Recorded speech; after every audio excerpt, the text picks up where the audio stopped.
করোনাকালীন শিক্ষা কার্যক্রম চলমান জাতীয় বিশ্ববিদ্যালয়ের অনলাইন ক্লাসের উদ্যোগকে স্বাগত জানাচ্ছি। এই ক্লাসে যারা অংশগ্রহণ করবে সবাইকে আমরা সুস্বাগত। জাতীয় বিশ্ববিদ্যালয়ের এই চিন্তা চেতনা স্টুডেন্টদের জন্য এটা একটা মহৎ উদ্যোগ। এই ক্লাসে আমি আমার নিজেকে সম্পৃক্ত রাখতে পেরে আনন্দিত এবং গর্বিত বোধ করছি যে এই করোনাকালীন সময়েও আমরা শিক্ষার্থীদের পাশে দাঁড়াতে সক্ষম হয়েছি। সকলকে স্বাস্থ্যবিধি মেনে চলার আহ্বান জানাচ্ছি। আজকে আমি পদার্থবিজ্ঞান তৃতীয় বর্ষের গাণিতিক পদার্থবিজ্ঞানের দ্বিতীয় ক্লাসটি শুরু করতে যাচ্ছি। উপস্থাপনায় আমি ডক্টর এইচ.এম. অলিউল্লাহ, মোহাম্মদপুর কেন্দ্রীয় কলেজ, ঢাকা। গতকাল আমরা প্রথম চ্যাপ্টারের কমপ্লেক্স ভেরিয়েবলের একটি অংশ আলোচনা করেছি। আজকে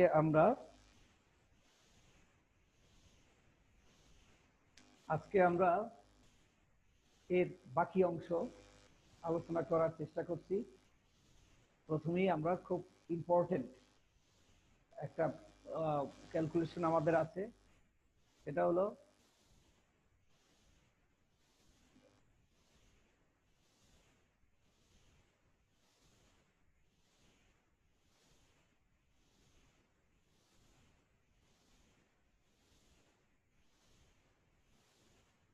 আমরা de Moivre's theorem, gamma beta function, মূলত এই দুটো অধ্যায় নিয়ে আমরা আজকে আলোচনা করব।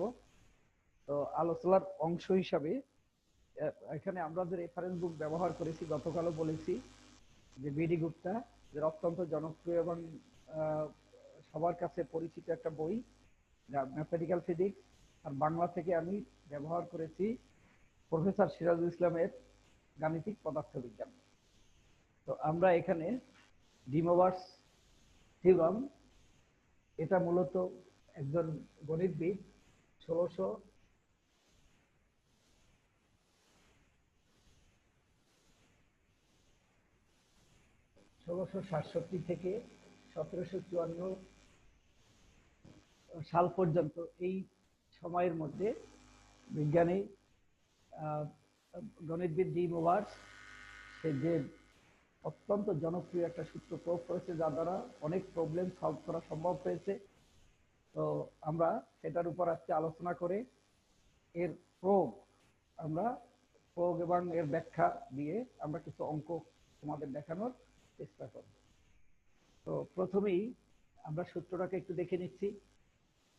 এন আমরা জানি একটি ইন্টিজার, যোগবোধক বা বিয়োগবোধক কিংবা ফ্র্যাকশন যাই হোক না কেন, cos θ plus i sin θ to the power n কে আমি cos θ প্লাস i sin θ রূপে প্রকাশ করা যায়।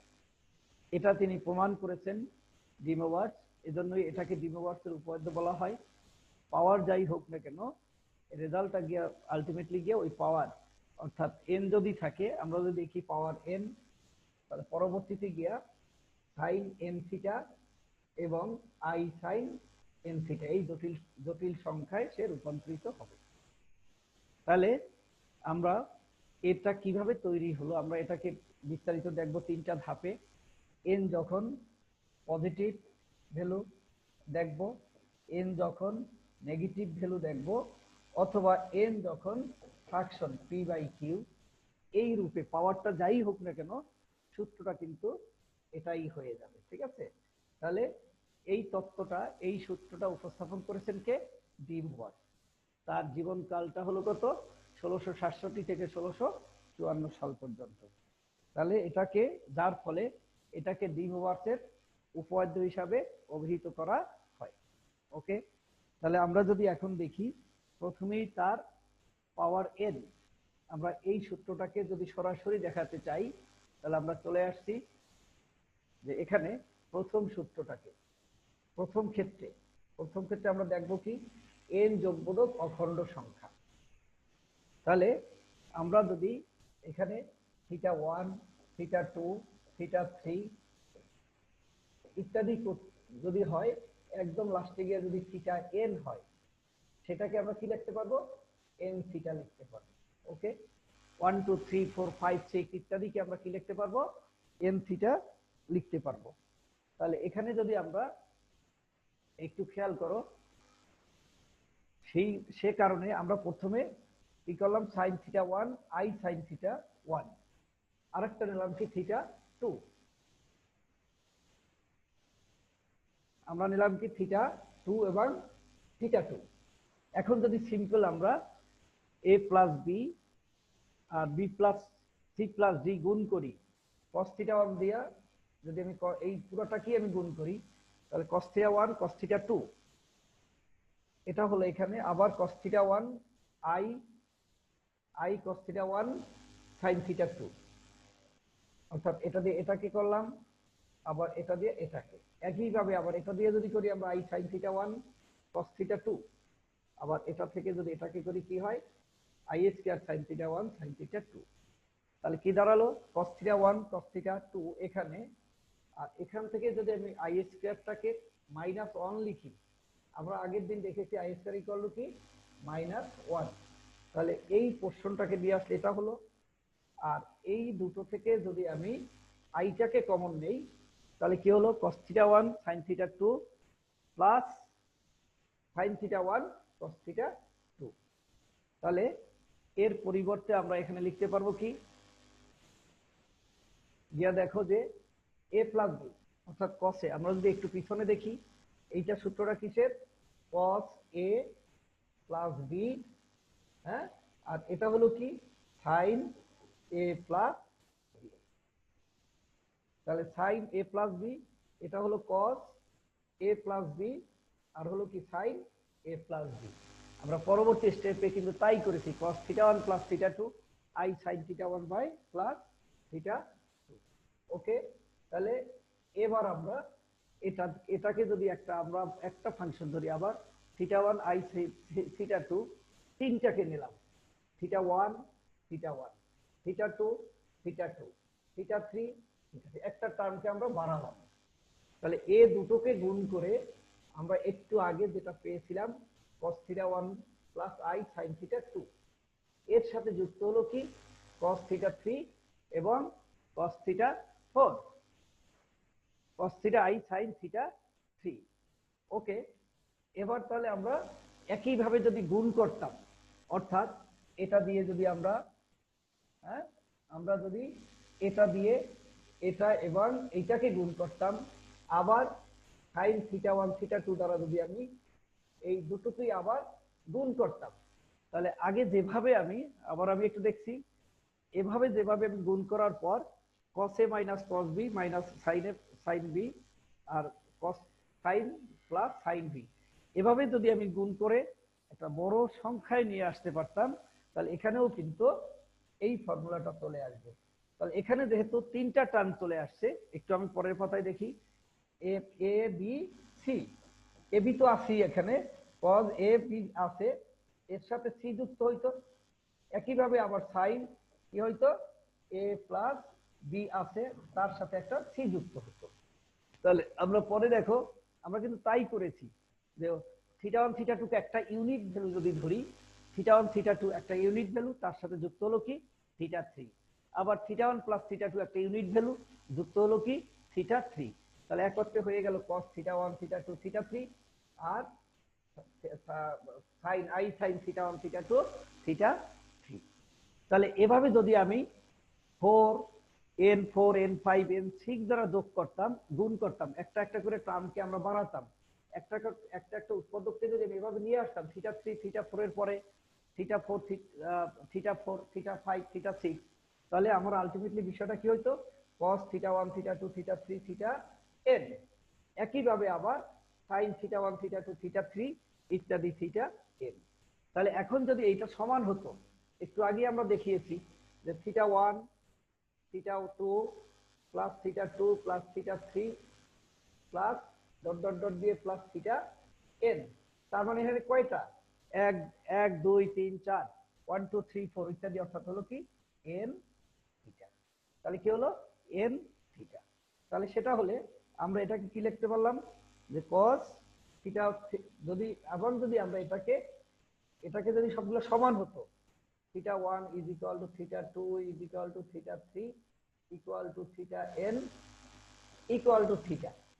তাহলে কি হইতো এখানে n থিটা হয়ে যাইতো, অর্থাৎ cos n থিটা আর i sin, এটা তো লেফট হ্যান্ড সাইডটা রয়ে গেল n, তাহলে n থিটা আর i sin n থিটা। তার মানে এখানে পাওয়ারটা কোথায়? আমরা যখন এখানে একটু দেখি, আবার একটু দেখে নেই, এখানে যখন আমি দুটো লিখেছি তখন কি ছিল? Whole square. এটার পরিবর্তে আমরা কি লিখতে পারতাম? cos, এখানে আমরা লিখতে, এই দুটার পরিবর্তে আমরা কি লিখতে পারতাম? cos theta plus i sin theta whole square. অর্থাৎ দুটো নিয়েছি এর জন্য দুইটা, দুই হলো, হ্যাঁ, পাওয়ার 2 হলো। যদি আমরা এখানে নেক্সট যদি দেখতাম এখানে তিনটা আছে, তখন সেম জিনিস তো, তাই না? তখন এটার সাথে আমি আরেকটা যদি গুণ করতাম তাহলে কি হইতো? পাওয়ার 3 হইতো। সে কারণে আমি যতবার গুণ করব, n সংখ্যক বার গুণ করলে আমার cos theta plus i sin theta equal কি হলো? n হলো। আর রাইট সাইডে কি হলো? cos n theta plus i sin n theta.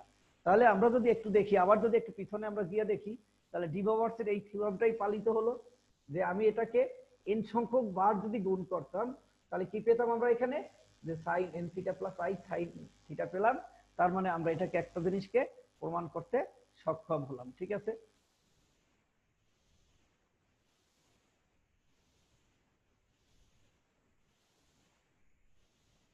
Sorry, ব্যাকে চলে গিয়েছে। তাহলে আমরা প্রমাণ করতে সক্ষম হলাম যে পাওয়ার দিয়ে। এবার আমরা নেগেটিভ ভ্যালু দিয়ে একটু দেখব। যদি n সমান -m হইতো, অর্থাৎ আমরা যদি বিয়োগবোধক অখণ্ড সংখ্যা হতো, অখণ্ড সংখ্যা হতো, বিয়োগবোধক অখণ্ড সংখ্যা হইতো, তাহলে আমরা n এর পরিবর্তে -m ধরলাম, তাহলে cos theta plus i sin theta to the power কি হলো? n। তার মানে পাওয়ারটাকে আমি ইনভার্স করে যদি লিখি 1 cos theta minus i sin two the power n। এবার আমরা সেই একটা সংখ্যা থেকে যখন আমরা কাল্পনিক জটিল সংখ্যায় চলে যাই, তখন কিন্তু আমার নিচে যেটা থাকে তার অপোজিট একটি ভ্যালু দ্বারা আমরা উপরে নিচে গুণ করি। সেই হিসাবে যদি আমি cos theta, cos theta plus sin theta inverse করলে এটা হলো, তাহলে আমরা এটা এখানে কি করলাম? এখানে এটা আছে, আর cos n theta minus i sin m theta দ্বারা আমরা কি করলাম? এটাকে উপরে নিচে গুণ করে দিলাম। তাহলে cos m theta minus i sin m theta, আর এখানে হলো cos square m theta minus i square sin m theta. তার মানে হলো কি? এখানে i square is equal to আমরা কি জানি? -1।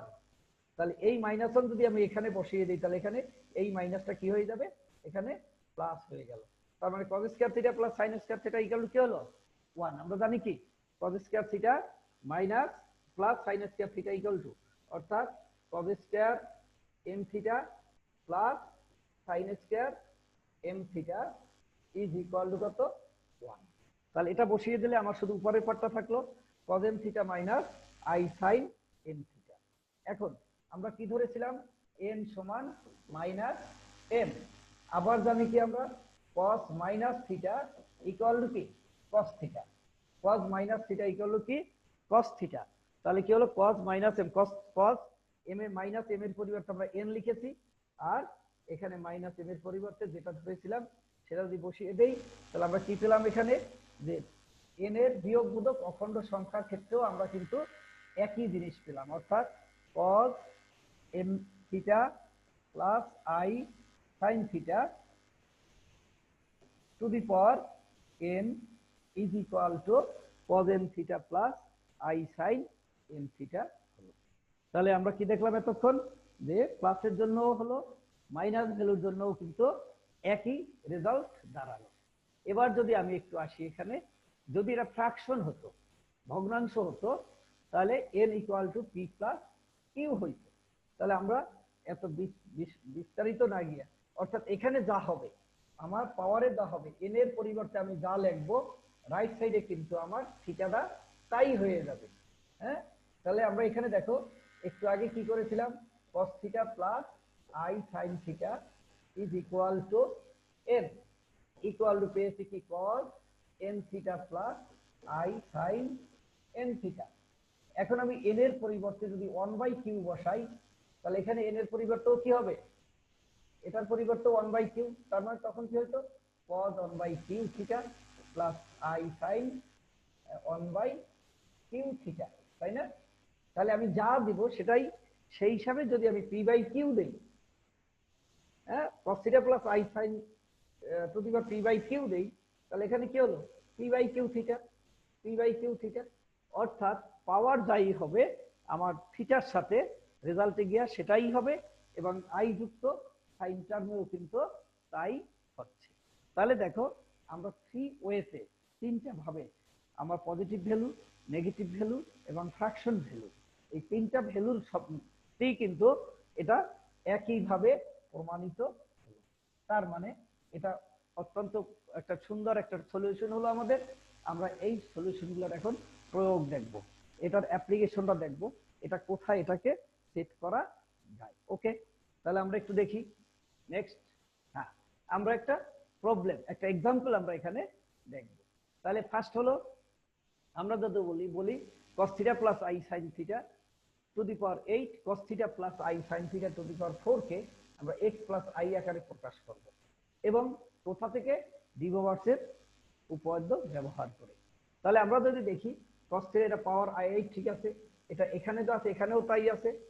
এখানে যদি আমরা এখান থেকে আমরা কি করব, যদি দেখি আইটা কমন নেব, তাহলে এখানে নিচে আমরা নিচের অংশে যদি নেই, আই যদি আমরা কমন নেই, তাহলে কি হয়?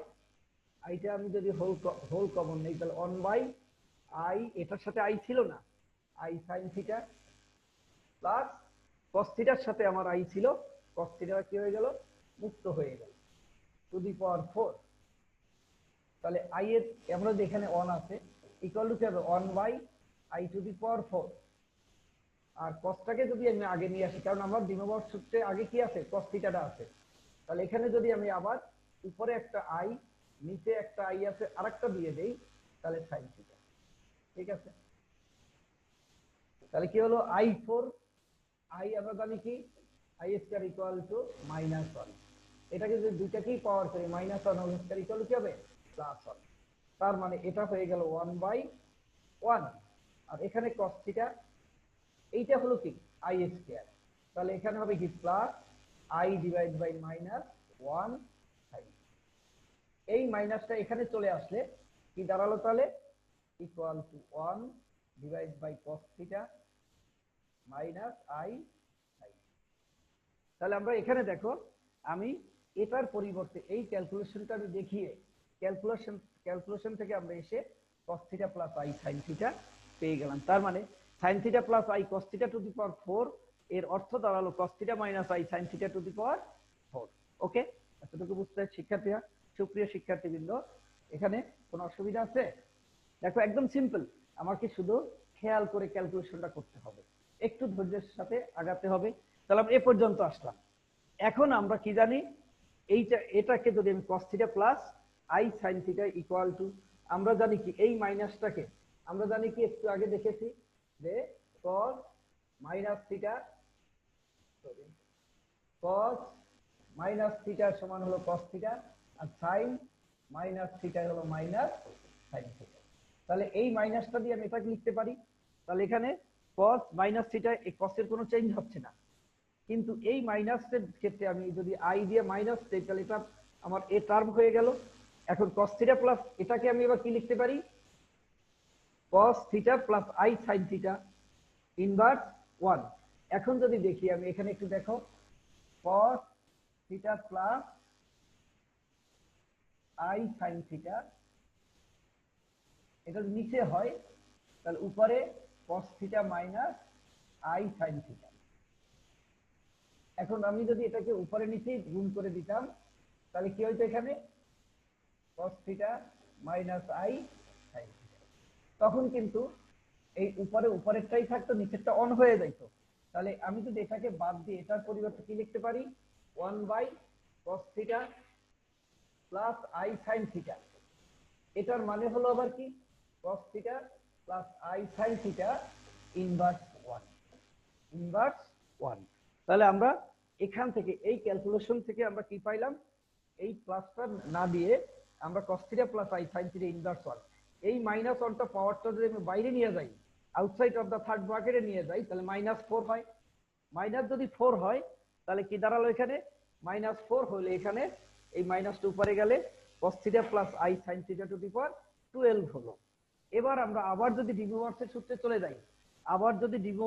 চলে যাই, তাহলে কি দাঁড়ালো এখানে? পাওয়ার কত? 12, তাহলে cos 12 theta plus i sin 12 theta, 12 theta. ঠিক আছে, তাহলে দেখো আমরা ডি মোভার্সের একটা সুন্দর ও একটা সলিউশন আমরা এখানে পেলাম, একদম সহজ উপায়। হ্যাঁ, আমরা ডি মোভার্সের সূত্র প্রয়োগ করে একটা হলো যে আমরা জটিল আকার ধারণ করতে পারলাম, অর্থাৎ x প্লাস আই ওয়াই আকারে একটা আনতে পারলাম খুব সহজ পদ্ধতিতে। আমরা তাহলে ডি মোভার্সের সূত্রটা কতটুকু ইম্পর্টেন্ট, সলিউশনের জন্য কত সহজ আমরা এতক্ষণ বুঝতে পারলাম, তাই না? আমরা আরেকটা সলিউশন দেখবো, দেখি। হ্যাঁ, তাহলে আছে কি cos 2π/3 plus i sin 2π/3 to the power 1/4। তাহলে একটু দেখার চেষ্টা করি আমরা যে আরো সহজ, দেখো কত সহজে আমরা চলে আসলাম। আমরা আবার সূত্রটাকে একটু মনে করার চেষ্টা করি। কি ছিল? cos theta plus i sin theta to the power n equal to হলো কি cos n theta plus i sin n theta. এখানে থিটা ইকুয়াল টু কি আছে? হ্যাঁ, here theta is equal to হলো কত? 2π/3, 2π/3। তাহলে here theta is equal to 2π/3। তাহলে যেখানে আর ছিল আমার পাওয়ারটা কোথায় আসবে? হ্যাঁ, এখানে দেখো 2π/3 এর সাথে n টা চলে আসলো, 2π/3 এর সাথে কি আসলো? n চলে আসলো। আমরা যদি এখানে কেটে কেটে কমাই কি হবে? cos π/6 প্লাস i, হ্যাঁ, 2 2 2 আর 4 কাটা গেলে 2 হয়, 3 মাল্টিপল করলে 6 হয়। তাহলে cos π/6 that is cos 30 degree. cos 30 সমান কত? √3/2। আর sin 30 কত? হাফ। sin 30 ডিগ্রি কত? হাফ। তাহলে এখন ইকুয়েশনটা কোথায় গিয়ে দাঁড়ালো? √3/2 প্লাস i/2, অর্থাৎ এটা হয়ে গেল √3/2 প্লাস হাফ i। তার মানে এটা রিয়াল পার্ট, এটা হলো কি ইমাজিনারি পার্ট। তাহলে এটাও আমরা একটা কি সরল করে একটা জটিল সংখ্যায় রূপান্তরিত করতে সক্ষম হলাম। ঠিক আছে, হ্যাঁ, আমরা সক্ষম হলাম। তাহলে ডি মোভার্সের সমীকরণটা আমরা বুঝতে পারছি। হ্যাঁ, অনেক সহজ। ওকে শিক্ষার্থীরা, তোমাদের বুঝতে কোনো অসুবিধা আছে কি? অসুবিধা থাকার কথা না। তো এবার যদি আমরা আসি, তাহলে এবার দেখো নেক্সট আমরা আসলে ডি মোভার্সের সূত্রটাকে আমরা নানাভাবে দেখার চেষ্টা করলাম। আমরা এই কমপ্লেক্স ভেরিয়েবলের মধ্যে আরেকটা অংশে চলে যাব, কি অত্যন্ত প্রিয় মানে ইম্পর্টেন্ট এবং সব সময় এখান থেকে কিছু না কিছু কোশ্চেন তোমরা পেয়ে যাবে। সেটা কি? গামা এবং বিটা ফাংশন। কি? গামা এবং বিটা ফাংশন বা ফাংশন। তাহলে অয়েলার আরেকজন ম্যাথমেটিশিয়ান অয়েলার দুটো সূত্র দিয়েছেন। সে দুটো সূত্র উপস্থাপন করেছে নিশ্চিত সমাকলনের ক্ষেত্রে। নিশ্চিত সমাকলনের ক্ষেত্রে কি করেছে? দুটো সূত্র, একটা হলো 0 to 1 x to the power n minus 1 into 1 minus x to the power n minus 1 dx, আর একটা হলো কি e to the power minus x n। এটা হলো অয়েলারের ফার্স্ট সূত্র, আর এটা হলো কি অয়েলারের সেকেন্ড সূত্র। তাহলে এটাকে বলা হয় প্রথম সূত্র,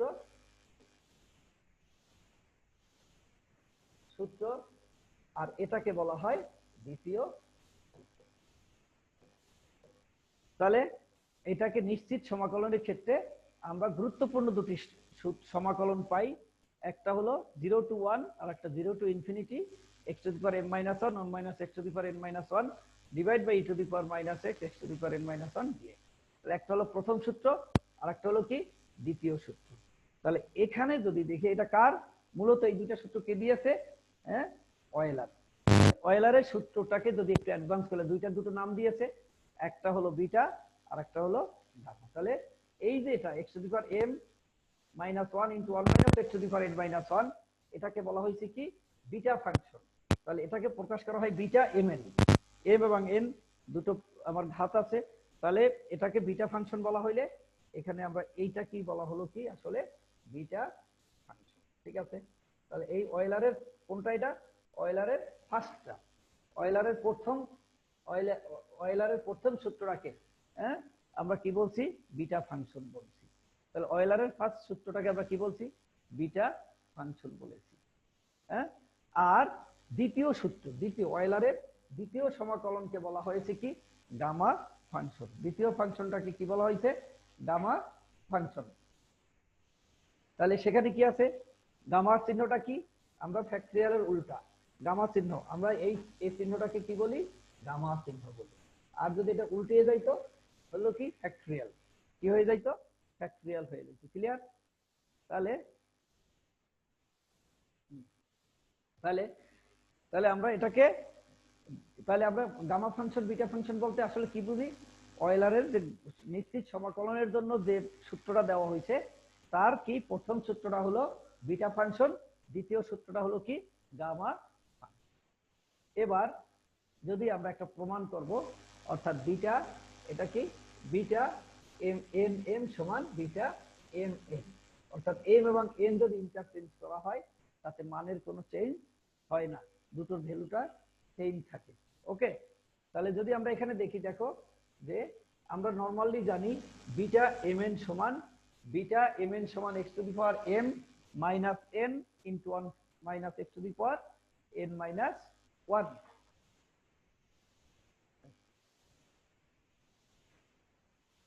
তাহলে এখন এখানে যদি আমি ধরি let x is equal to 1 minus x, তাহলে এখানে যদি আমি তাই লিখতাম তাহলে x equal to 1 minus x, তাহলে এখানে কি দাঁড়াতো? একটু দেখো, ইন্টিগ্রেশন 0 টু 1, হ্যাঁ, 1 minus into 1 minus x to the power m minus 1, আর ইনটু এখানে এটা হলো কি, আর এটার পরিবর্তে কি হইতো? 1 minus x to the power m minus, এটাকে এক্স এক্স আসলো আমার এখানে, এক্স এর পরিবর্তে লিখলাম 1 মাইনাস এক্স, আর এই এক্স এর পরিবর্তে লিখলাম 1 মাইনাস এক্স পাওয়ার। তাহলে দাঁড়ালো কি 1 minus x to the power m minus 1, আর এক্স টু দি পাওয়ার এটা যদি আমি এপাশে নিয়ে যাই, এখানে 1 1 কাটা যাবে, উঠাই দিলে মাইনাস মাইনাসে প্লাস হবে, বলে কি হলো 1 minus x to the power m minus 1 into x to the power n minus 1। তার মানে যদি একটু ঘুরিয়ে দেওয়া হয়, এটাকে আগে নেওয়া হলো, এটাকে পরে নেওয়া হলো, তাহলে ঠিক আমার ফার্স্ট সূত্র যেমন ছিল তেমন হয়ে গেল, শুধু কি হলো কনস্ট্যান্টটা আগে পরে হয়ে গেল, তাই না? অর্থাৎ এন আগে আসলো, এম পরে গেল, সেই জন্য হয়ে গেল বিটা এন এম। তাহলে কি হলো? আমরা দেখতে পেলাম বিটা এম এন আর বিটা এন এম এর মধ্যে কোনো পার্থক্য নেই। ঠিক আছে, বিটা এন এম এর মধ্যে কোনো পার্থক্য নেই। তাহলে আমরা এটাও কিন্তু দেখবে অনেক সময় পরীক্ষায় পাবে, দেখাও যে বিটা বিটা এম এন সমান বিটা এন। ওকে, এর নেক্সট আমরা দেখব gamma m n, gamma n m equal to n gamma. তাহলে আমরা একটু আগে জেনেছি যে gamma n equal to n minus 1, তার মানে কি হলো এখানে এন আর গামা এন, এন প্লাস 1 ছিল, তার মানে যাই থাকুক না কেন, যদি এখানে এন থাকতো গামা এন, তাহলে এক কমে গেলে কি হচ্ছে এন মাইনাস 1 আর গামা এন মাইনাস 1। যদি এটা গামা এন মাইনাস 1 হইতো তাহলে কি হইতো? এর সাথে এক কমে গিয়া n minus 2 gamma n minus 2 হতো। যদি আমরা গামা এন মাইনাস 2 হইতো তাহলে কি হইতো? Gamma n minus 3 into gamma n minus 3। তাহলে একইভাবে যদি আমরা এখন একটা টার্মকে ধরে নেই যে গামা, এখান থেকে যদি একটু আস্তে আস্তে আগাতে থাকি এন প্লাস 1, ফার্স্ট হবে কি এন গামা এন, এর পরের টার্মটা কি হবে n into n minus 1 into gamma n minus 1, এর পরে স্টেপ যদি আমি আরেকটু আগাই n into n minus 1 into n minus 2 gamma n minus 2। এভাবে যদি আগাতে থাকি তাহলে কি হবে n n minus 1 n minus 2, লাস্টে গিয়ে হবে কি 1 গামা 1, তারপরে 1, তার আগেরটা হবে 2, তার আগেরটা 3, ইত্যাদি ইত্যাদি চলে আসবে। ঠিক আছে, তাহলে এটা গামা 1 সমান কি আবার 1, তাহলে কি দাঁড়াইলো n into n minus 1 into n minus two into লাস্টে 5 4 3 2 1। তাহলে একসাথে আমরা লিখতে পারি এটাকে ফ্যাক্টরিয়াল। তাহলে আমরা আমরা gamma n plus one equal to n gamma n, আবার এটাকে আমরা লিখতে পারবো কি ফ্যাক্টরিয়াল। আমরা আরেকটা সূত্র আমরা এখানে দেখতে পাচ্ছি যে 0 to pi by 2 sine to the power p x into cos q x যদি হয়, তাহলে এটাকে আমরা এই আকারে এখানে প্রকাশ করতে পারবো। এটার আলোকে আমাদের অনেকগুলো প্রবলেম সলভ করতে হবে, অনেকগুলো problem. Gamma half equal to কি, এটার মান নির্ণয়। হ্যাঁ, এটার আমার মান নির্ণয়ের একটা সূত্র এখানে আছে। হ্যাঁ, আমরা এখানে এই সূত্রটাকে ওই যে একটু আগে দেখালাম সেই সূত্রগুলোকে যদি আমরা এখানে ব্যবহার করতে চাই, তাহলে আমরা কিন্তু এন আমরা জানি কি গামা এন ইকুয়াল টু, এটা আরেকটা সূত্র। আমরা অনেকগুলো সূত্র পাবো এখানে, যে beta m n equal to 0 to 2 pi sine 2 to the power এত। এইটাকে যদি এই দুইটাকে যদি তুলনা করি, বিটা এম এন সমান এত, আবার বিটা এম এন সমান এটা সমান এত, আবার বিটা এম এন সমান এটা, এই দুইটাকে যদি ইকুয়াল করে লিখি, তাহলে আমরা এই সূত্রটাকে যদি এখানে ব্যবহার করতে পারি, ক্যালকুলেশন করলে আমরা দেখতে পাচ্ছি কি যে গামা হাফ ইকুয়াল টু কি হয়, দুটো বার পাই। আমরা আরো বিস্তারিত এটাকে পড়বো।